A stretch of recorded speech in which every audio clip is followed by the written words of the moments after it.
ژیانێکی din çavê xwe li dinyayê vekir. Ew niha çend rojiya. Navê şehîd jiyan Cîhan Bilgîn hat hildan.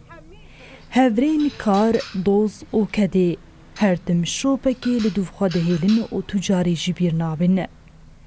Ji hev qutibûn lê ew herikê liyê di bîra hevrê xwe de ye. Ev çîroka hevrêtiya şehîd jiyan û Ehmed Semîr e ku bi şehadeta jiyan neqediya û bi dawî nebû. Îro roj xwe nû dike û bi jiyanekî ku nû çavê xwe li dinyayê vekiriye dest pê dike.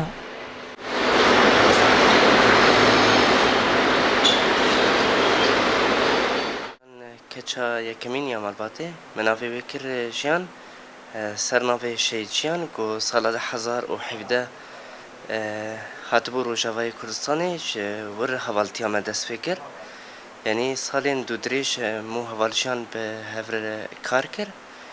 Taybet hevaltiya me xurt bû 5 salê dawî. Piştî got ez wê bi hev re di beşê lêkolîna de me bi hev re kar dikir.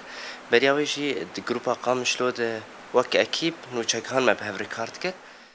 Bavê zaroka çend rojî Ehmed Semîr navê zaroka xwe a nû hatiye dinê kir jiyan.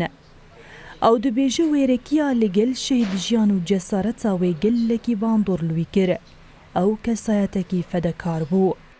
Kesek got karê rojnamegeriyê li Rojavayê Kurdistanê bike gerek wêrek be hem jî em bêjin zanebûna wî hebe gerek kare ji bo vî karî bike.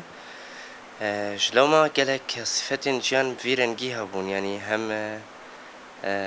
em bêjin wêrek bû ne ditirsiya em bêjin di dema êrî jî diçêbû. Her tim ez wê meselen dema êrişên ser êrişên hewayî yê ser sînor çêdibûn her tim wê xwe da pêş û rastî. Ez wê li kêleka hev nava 4-5 salê dawî de bi hev re rojên zehmet me bi hev re jiyan kirine. Ê bi rastî ji ber got sîfetên fedekarî, sîfetên em bêjin wêrekî cem jiyan hebûn. Min xwest ez navê şehîd jiyan hildim li keça xwe bikim.